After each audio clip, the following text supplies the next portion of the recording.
Batman! Alright guys, today I'm going to do a Batman and Robin Omnibus overview. It's by Gleason and Tomasi, or Tomasi and Gleason, however you want to do the order. Tomasi's the writer, Gleason's the artist. Anyways, I'm doing an overview, give you my thoughts on the book. Stay tuned.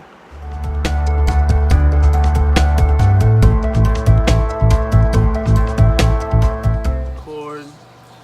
Boom. Alright guys. Here's a book without the dust jacket. Nice printed cover. Let's get to it, guys. Nice table of contents. This book runs kind of concurrent with Grant Morrison's run, which just started, coming out in omnibuses. The first one's out. There is a certain part in this book where you need to go read Batman and Robin by Grant Morrison in order to understand it. But other than that, I feel like you can read this on its own. It's a great story having to do with Batman and his son Damian, and basically, Batman trying to train him to be Robin and trying to curb his lethal, his deadly appetite for killing, and just trying to teach him the right way to do things. So this first little story is probably the weakest of it, weakest of the few. They go after a serial killer who thinks he's like the white knight or like the light angel, and he takes people. But it gets good coming a little later on when he starts to fight. I forgot the guy's name, but what's his name?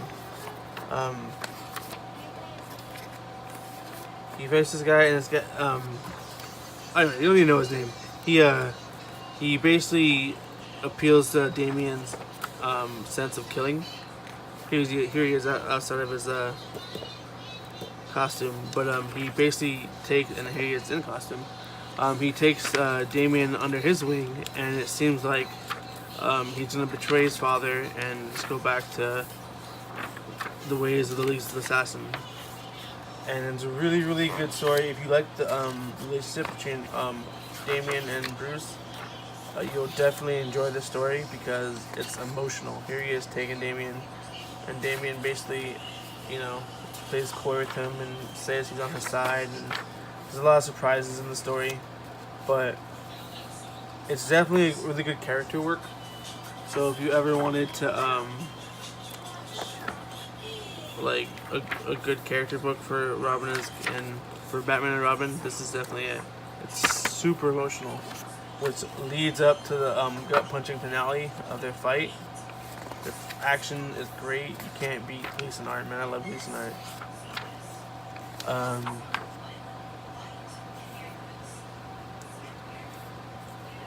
And Damian just can't stop his killing ways, apparently. Spoiler alert, I guess. Keep going. I'm gonna have to do a little spoiler, so if you don't want a spoiler to this book, back out now. The big thing that happens in the middle of the issue, middle of the omnibus, that happens outside the book, is in the Grant Morrison's book, is almost there. Is Robin dies. Yes, Damian Wayne dies. And what follows is probably one of the greatest issues I've ever seen in the history of comic books, and that is the silent issue. It's an issue of just literally no words, and it's just Batman reacting to his son's death. Here it is. I think it's like issue 18 or something, with the amazing cover. You see Alfred crying, and he took him out of the picture, and then he's going down to the Bat Cave, and he's imagining Damian's there. He looks at his suit. He looks at all this, this beautiful picture of him on the light post. Um, then you see him taking out bad guys, kicking ass left to right, trying to forget that his son has died. Even their dog is sad.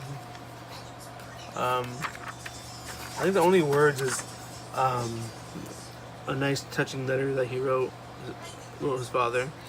And at the end saying love and respect to your son, and you just see Bruce losing it, screaming, crying, throwing everything, destroying everything. His dog's just depressed. And then Paige right here is he's hugging the costume. It's definitely like, when you get to this point, if you're not affected by this issue, if you're not, just emotionally crying, you don't love comics, because this is a damn good, well put together issue with no words. It's great. Alright, and then the rest of the book is basically just Batman losing his shit and just basically trying to find any kind of way to bring Robin back. And he's kind of shunning everybody in his life. Batgirl notices it, and Batgirl is just like, hey man, we lost Damian too. And Batman just like, I don't give a crap, basically, he was my son, he wasn't your kid. And he just yells at her and breaks something in the Batcave, and he's just telling her to go away, and she's scared. Basically everybody in her life is scared, and his life is scared of him at this point. And he's just obsessed with finding a way to his little Two-Face issue, trying to find a way to bring Damian back. And he ends up finding out that Ra's al Ghul stole his body, and Ra's al Ghul is trying to find a way to resurrect him as well. So Batman is basically chasing Ra's al Ghul and is trying to get Damian's body back so he can be the one to revive Damian. So those are some of the best issues in the Omnibus, I think, is when he's chasing after Ra's. And then a really cool thing, all Darkseid's people from Apocalypse shows up, the Parademons and everybody, and they basically, they're saying that Damian is our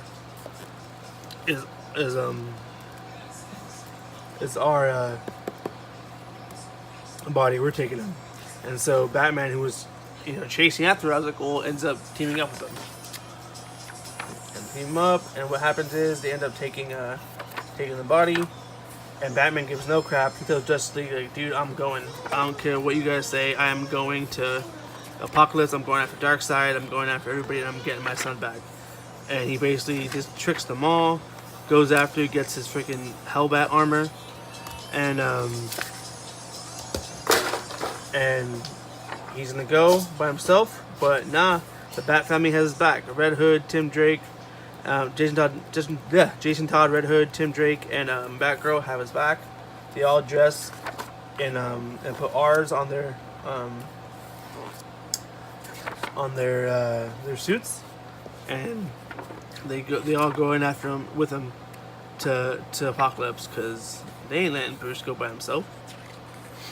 Well, I think first they wait out for him, and they wait to see if he could do it by himself, but they end up going in to save him or help him out, and Cyborg chases after them because Cyborg is in the Justice League at this point, and the Justice League did not want Bruce to go.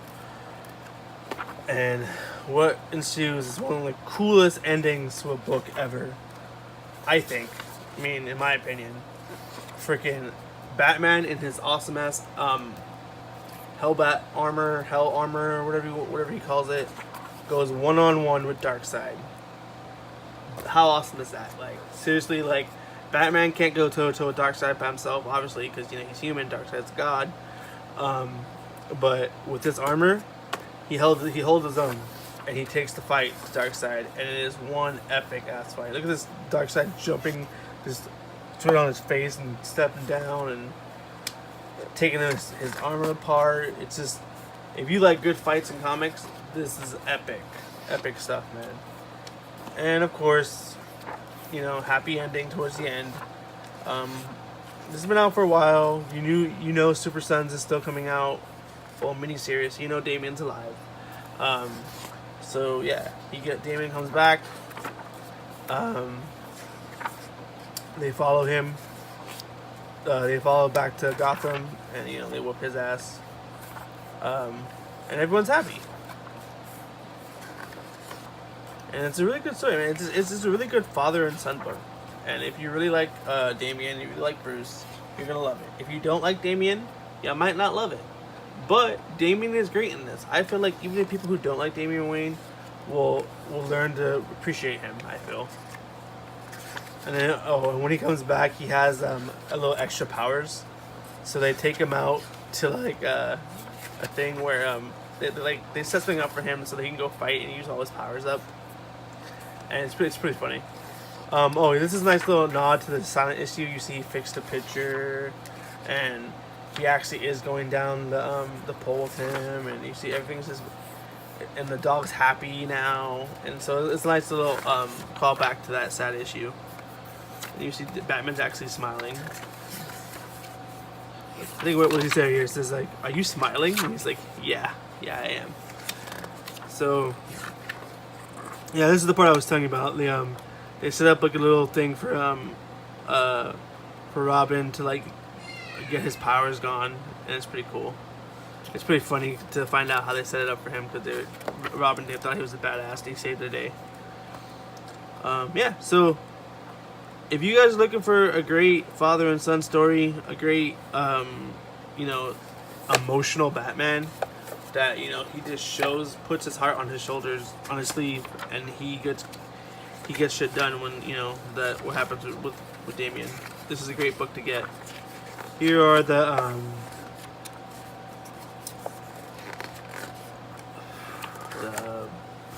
extras. Sorry, I can't think.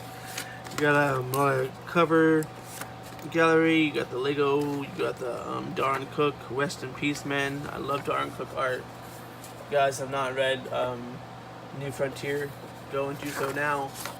It's great stuff, man. I'm guessing this is what this is variant cover art by David Book.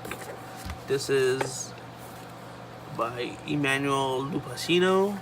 This is like a Harley Quinn, has him on strings, a Harry Potter, Batman and Robin cover. Cliff Chiang, man, I love Cliff Chiang art. His art on Wonder Woman is great, so it was nice to see this. There's a cool part in the book where they go to Themyscira when he's trying to figure out where Ra's al Ghul is, and he goes and and the Amazonians like mentioned something that happened in the Wonder Woman New 52 story with Batman. So after I read Wonder Woman before this, and then I read this afterwards. So like not knowing they connected, it was kind of cool to like have like the full scope of the story when he went over to Themyscira. So that's pretty cool. All right, we got some sketches. Some strips, sketches, and the biographies, and a nice little interior too. Look at it. You can see it. It's a nice little interior with Robin and Batman on the Batmobile. I love this freaking cover, man. It's beautiful. Woo! And then you got Red Hood, Tim Drake, and Batgirl all wearing their Robin stuff going into Apocalypse. The spine is beautiful. This entire book is just beautiful. So if you ever want a good Batman and Robin story, pick this up, guys. It's great. You can find it anywhere. I think it's on the damage sale right now on In-Stock Trades. Pretty good price. So yeah. Anyways, guys, thanks for watching. Peace.